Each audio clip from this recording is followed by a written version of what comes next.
रानीगंज के TDB college में संथाली भाषा में स्नातक स्तर की पढ़ाई शुरू करने की मांग को लेकर दिशोम आदिवासी गौंता की तरफ से फाइट फॉर मदर टंग के बैनर तले पिछले 24 दिनों से लगातार अनशन चलाया जा रहा था। आज उस अनशन को समाप्त कर दिया गया। अनशन करने वाले लोगों ने जूस पीकर अपना अनशन समाप्त किया।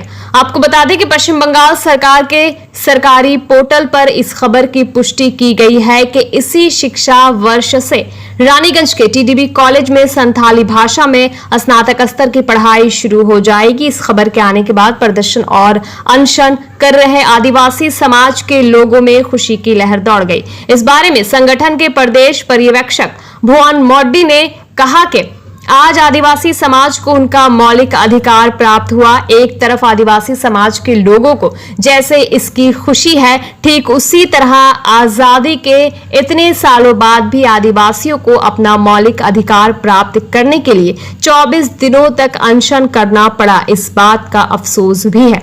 उन्होंने कहा कि अनशन करके उन्हें अपना मौलिक अधिकार प्राप्त हुआ। अब आदिवासी समाज के लोग अपने मातृभाषा में स्नातक स्तर की पढ़ाई कर पाएंगे। आइए जानेंगे विस्तार के साथ कि आदिवासी समाज के लोगों का क्या कहना है।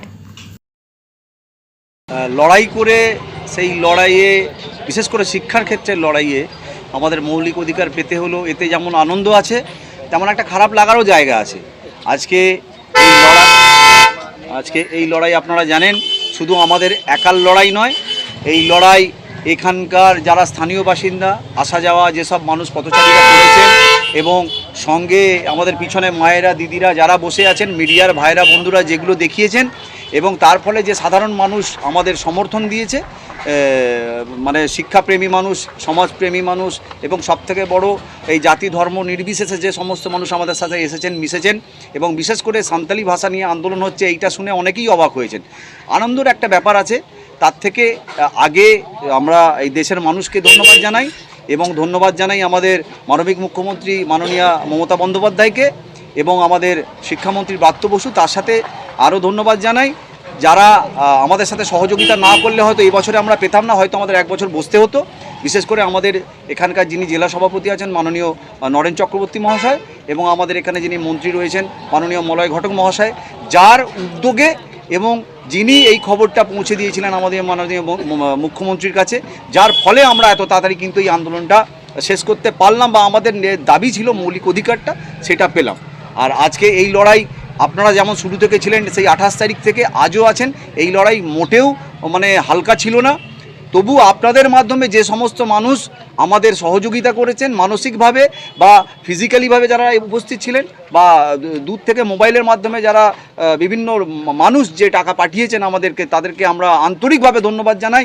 কারণ যে কোনো সমাজ আজকে যদি টিকে থাকতে হয় সবাইকে সঙ্গবদ্ধ হতে হবে। সেখানে জাতি ধর্ম বর্ণ কখনো সেটা কোনো বাধা হতে পারে না। সেটা আর একবার প্রমাণ হলো যে সবার উপরে মানুষ সত্য, তার উপর কিছু নাই, সেটা আবার প্রমাণ হলো আজকে এই লড়াইয়ের মাধ্যমে। আমরা শুধু আদিবাসীরা নয়, আপনারা বললে বিশ্বাস করবেন না, আদিবাসী থেকে শুরু করে হিন্দু থেকে শুরু করে বিভিন্ন কাস্ট আছে, তারা আমাদের সাথে সহযোগিতার হাত বাড়িয়ে দিয়েছেন। সবাইকে আমাদের এই মঞ্চের তরফ থেকে আমাদের সমস্ত সংগঠনের তরফ থেকে আন্তরিক তাদেরকে ধন্যবাদ জানাই এবং বিশেষ করে এখানকার স্থানীয় প্রশাসন যারা আমাদের সিকিউরিটিরা দেখাশোনা করেছেন তাদেরকেও আমরা কিন্তু আন্তরিক ধন্যবাদটা জানাচ্ছি। এই লড়াই যারা আপনারা আমাদের পাশে ছিলেন সবাইকে অসংখ্য ধন্যবাদ। তবে হ্যাঁ, একটা কথা আপনাদের মাধ্যমে আমরা বলে দিতে চাই, আমরা আদিবাসী সংগঠন বলে যে আদিবাসীদের জন্যই কাজ করব সেটা নয়, বিভিন্ন মানুষের বিভিন্ন কাজ করছি। আপনাদের মাধ্যমে একটা কথা বলতে চাই, এখন বিশেষ করে আমরা দেখতে পাচ্ছি বিশেষ করে আদিবাসীদের জমি যেভাবে জোরপূর্বক দখল করার চেষ্টা বা একটা চক্রান্ত চলছে, আমরা দাদারা কথা বলেছিলাম এবং বিভিন্ন জায়গায় বিভিন্ন জমি আমরা কিন্তু উদ্ধার করেছি। আমরা বার্তাটা তাদের কাছেও দিতে চাই, আন্দোলন যদি শিক্ষার জন্য হয়, আন্দোলন কিন্তু নিজের জমি, নিজের জায়গা, নিজের জল সেটাকে বাঁচানোর জন্য আন্দোলনে দিশম আদিবাসী গাঁওতা করবে এবং যে সমস্ত সংগঠন পাশে থেকেছেন সেই সমস্ত মানুষ কিন্তু আজকে এই আন্দোলনের মধ্যে জড়িয়ে থাকবেন।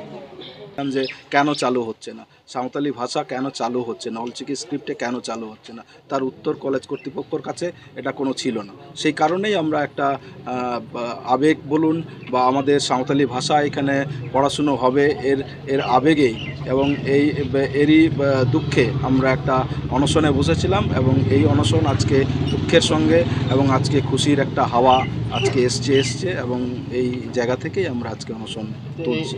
আদিবাসী ছাড়াও এগিয়ে এসছে আপনারা সমাজের মধ্যে বিভিন্ন স্তরে যারা আছেন এবং মিডিয়ারা আপনারা আছেন, আপনারা সহযোগিতা করেছেন। সঙ্গে আমাদের বহু বন্ধুবান্ধবরা আছে, কলেজের প্রফেসররা আছেন, স্টুডেন্টরা আছেন, তারাও এগিয়ে এসেছিলেন যে এটা সাঁওতালি ভাষায় এটা পড়ানো হোক এবং অনেকেও আছে এখানে যে সাঁওতালি ভাষা জানে কিন্তু আদিবাসী নয়, নন আদিবাসী, তারাও এখানে উৎসাহ দেখাচ্ছে, এখানে এডমিশন হবে। আন্দোলনের এটা ফসল আমাদের এবং এটা আমরা মেনে নিচ্ছি এবং আপনারাও মেনে নিচ্ছেন, সকলেই এটা বলছে যে দীর্ঘদিনের এটা আন্দোলন, মানে শুধু এই অনশন 24 দিনের অনশন নয়, এই 2017 সাল থেকে এই আন্দোলন এবং সমস্ত সংগঠন বিভিন্ন গণসংগঠনের সহযোগিতায় হাত বাড়িয়ে দিয়েছিল। এখানে আপনারা দেখেছেন, এখানে আমরা কালেকশনের কৌটো আমরা মানুষের কাছে গামছা পেতে, আঁচল পেতে, বিভিন্ন মহিলারা আঁচল পেতে কালেকশন করে এখানে অনশন মঞ্চটাকে চালিয়ে গেছে। প্রথমে যখন আলোচনায় বসেছিলাম আমরা কলেজ কর্তৃপক্ষ, তখন বলেছিল সেলফ ফাইন্যান্সে এরা করবে, আমরা সেটাতে রাজি হইনি। এখনও অবধি যেটা আমরা জানতে পেরেছি যে সেলফ ফাইন্যান্স যেমন কলেজ কর্তৃপক্ষ অন্যান্য ল্যাঙ্গুয়েজে যে সমস্ত পড়াশুনো হয় সেরকমইভাবে এটাও পড়াশুনো হবে বলে আমরা জানতে পেরেছি। সেই কারণেই আমাদের এই মঞ্চ একদম সেলফ আন্দোলনের এটা ফসল বলতে পারেন। সহজ একেবারেই ছিল না, আমরা এত তাড়াতাড়ি পাবো এটা আমরা আশা করতে পারিনি। আমরা হয়তো ভেবেছিলাম 1 বছর আমরা চালিয়ে যাব, বছর খানেক হয়তো চালিয়ে যেতে হবে, কিন্তু এই সরকার মানবিক সরকার এবং মুখ্যমন্ত্রীকে অসংখ্য ধন্যবাদ। सन ऑफ बंगाल के माध्यम से हर खबर आप तक सबसे पहले पहुंचाई जाती है। सन ऑफ बंगाल जहां यूट्यूब, फेसबुक और वेबसाइट हर जगह पे है। हमारे यूट्यूब पे आप देखिए सन ऑफ बंगाल की खबरें। इसके अलावा सब्सक्राइब कीजिए, फेसबुक पे जाइए, फेसबुक पेज को फॉलो कीजिए। इसके अलावा हमारे वेबसाइट पर भी जाकर आप देख सकते हैं हर तरह की खबरें सबसे पहले। जी हाँ, हमारा वेबसाइट है www.sonofbengal.in। धन्यवाद।